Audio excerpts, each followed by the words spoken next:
Aujourd'hui, avec l'agriculture moderne, il y a beaucoup de variétés qui sont en train de disparaître.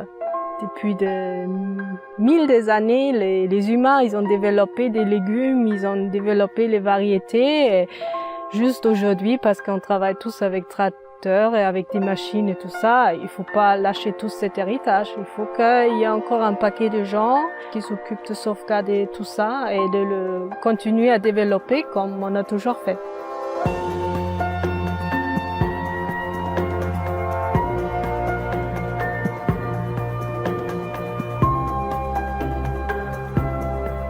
Je m'appelle Sybille, j'habite ici à Sougraigne, c'est dans le département de l'Aude. Je suis allemande, j'habite en France depuis 15 ans. Je suis installée comme agricultrice depuis 5 ans. Faire les semences, pour moi c'est ma passion. Quand je suis dans mon jardin, je me sens quand même comme une petite fille qui se balade, qui dit bonjour à ses plantes, qui regarde qu'est-ce qui est pousser, comment c'est poussé, toute cette végétation, c'est un miracle pour moi encore. J'aime beaucoup tout ce travail. J'aime beaucoup s'aimer, planter, toucher la terre, désherber, et après la récolte, le tri et d'avoir toutes ces différentes formes. Pour moi, c'est déjà la plante est très jolie, mais elle arrive aussi chaque plante, chaque variété arrive à faire ses propres graines. Donc, tu peux aussi connaître toutes les plantes juste par leurs graines. Par exemple, comme le maïs ici, c'est que chaque petite graine va refaire une grande plante. Pour moi, c'est vraiment magnifique. Personnellement, je pense la plante aime bien quand on est proche d'elle. Ça veut dire même se balader des fois au jardin et dire bonjour aux plantes, ça fait quelque chose. Je dis toujours le regard jardinier. Quand il passe, quand il regarde, quand il valorise la présence de la plante, c'est le meilleur engrais. Je suis partie en Australie, en Nouvelle-Zélande. J'ai visité là-bas surtout les fermes de permaculture. Ça m'a beaucoup intéressée, comment on laisse un peu le sauvage pousser avec les cultures. J'ai pas aimé quand la terre elle est trop nue. Quand il a rien, quand il a que des cultures, tout est propre, pas de mauvaises herbes. Et j'aime bien dans mon jardin de fois s'aimer des choses, faire des choses bien, et après je les laisse faire. Même en hiver, tout est toujours couvert. Donc moi j'évite à perdre tout mon bonne terre dans les rivières.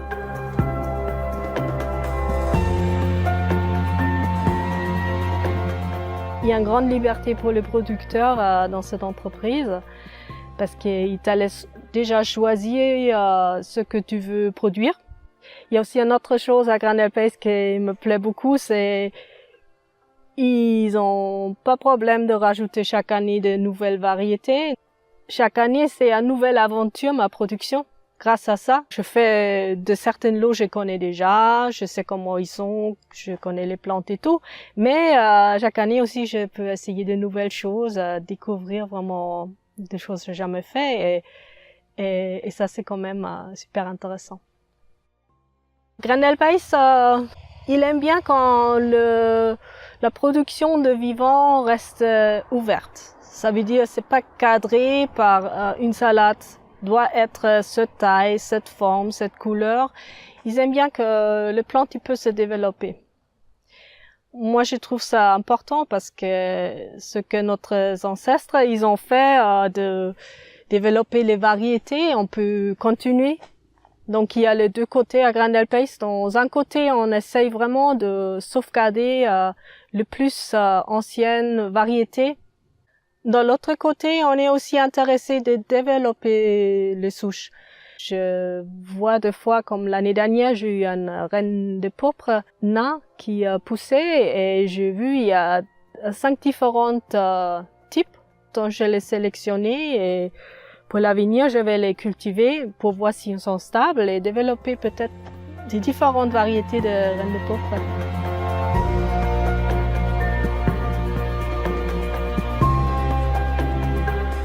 Je veux bien présenter 2 variétés. Une variété, c'est un haricot qui rame. Et en fait, c'est comme un trésor de ma famille. Il y a, je pense, 40 ans, on était en Allemagne et il avait un nouveau voisin qui est arrivé de Roumanie. Et lui a nous donné quelques graines de cet haricot. Et il a dit, cet haricot, c'est le meilleur. Ma mère, elle a essayé et toute la famille était d'accord. C'est le meilleur haricot qu'on a jamais mangé dans notre vie. On cultive toujours cet haricot beurre de Oncle Christian. Et la deuxième plante, c'est une fleur. Et j'ai découvert cette fleur dans un massif de roses et de lavande. Et c'est la verveine Buenos Aires. Elle est assez grande, elle a à peu près la taille de la rose. C'est un violet vif. J'ai réussi de trouver la semence, de la cultiver et j'ai vu elle a plein de qualités. Elle est vivace, elle commence sa floraison déjà en mai, très tôt. Et après, il continue à fleurir jusqu'en septembre, octobre. Et pendant ce temps, elle attire les abeilles, le plus joli papillon. Et c'est toujours magnifique de la voir.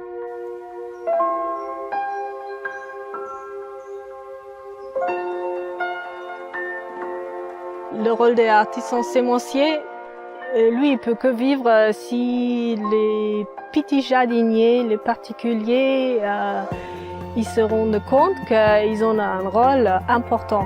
J'espère que les gens qui travaillent en comme petit jardin ou qui sont motivés de lancer quelque chose sur leur balcon, qu'ils sont curieux.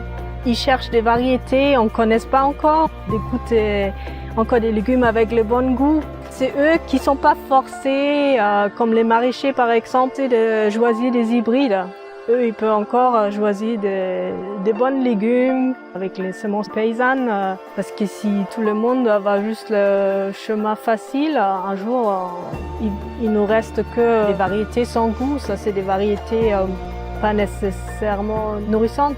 Si nous, on arrive comme artisans sémenciers de travailler ensemble avec le petit jardin, on peut vraiment arriver à sauvegarder tout cet héritage des variétés qui sont là sur la planète.